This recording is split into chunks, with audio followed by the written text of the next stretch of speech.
আজকে আমি মুগ ডালের কচুরি করব। তো মুগ ডালের কচুরি করার জন্যে এখানে আমি যা যা নিয়েছি, কালো জিরা, লবণ, ময়দা, মুগ ডাল ভিজিয়ে রেখেছিলাম আধা ঘন্টা, আর পানি, তেল আর একটা বোল। তো বোলের ভিতরে প্রথমে আমি ময়দাটা ঢেলে দিলাম। ঢেলে দেবার পর এখানে কালো জিরা, একটু লবণ আর 1 চামচের মতো তেল দিয়ে সবগুলো উপকরণ ভালোভাবে এখানে মিশিয়ে নেব। তো সবগুলো উপকরণ যখন ভালোভাবে মেশানো হয়ে যাবে তখন আমি অল্প অল্প করে পানি দিয়ে এটাকে ভালো করে ময়াম করে নেব। তারপর ময়াম করা হয়ে গেলে এটাকে আমি আধা ঘন্টার জন্যে ঢেকে রেখে দেব। ঢেকে রেখে দেবার পর আমি মুগ ডালটা যে আধা ঘন্টা ভিজিয়ে রেখেছিলাম সেই মুগ ডালটা আমি পাটায় বেটে নেব। তো পাটায় বেটে নেবার পর মুগ ডালের ভিতরে একটু সেই পেস্টের ভিতরে একটু লবণ আর একটু হলুদের গুঁড়া দেব।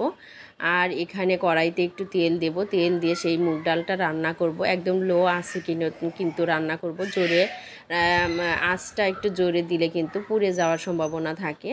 তো যখন আঠালো ভাব হয়ে যাবে তখন আমি নামিয়ে নেব। তারপর এখানে ময়াম করে রাখা ময়দা থেকে আমি ছোট ছোট করে গোলা তৈরি করে নেব। ছোট ছোট করে গোলা তৈরি করার পর এই গোলাগুলো একটু হালকা করে আঙ্গুল দিয়ে চাপ দিয়ে গর্ত করে এর ভিতরে অল্প করে ডাল দিয়ে, ডালের যে পেস্টটা তৈরি করে রেখেছি ওটা দিয়ে ভালো করে মুড়িয়ে আমি এখানে লুচির মতো তৈরি করে নেব ছোট ছোট করে।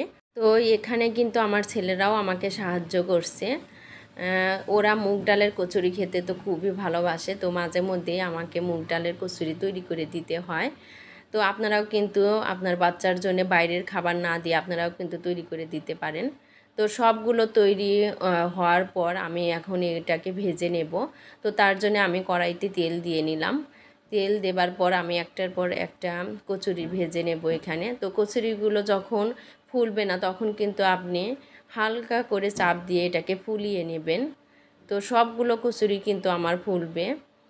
তো সবগুলোই ভেজে নেব। আর এই কচুরিগুলো যখন ঠান্ডা হয় তারপরে কিন্তু এটা ফুলকোই থাকে, এটা কিন্তু চেপে যায় না। অনেকক্ষণ থাকার পরেও কিন্তু এটা ফুলকো থাকে, চেপে যায় না। তো সবগুলোই আমি ভেজে নিলাম এই যে।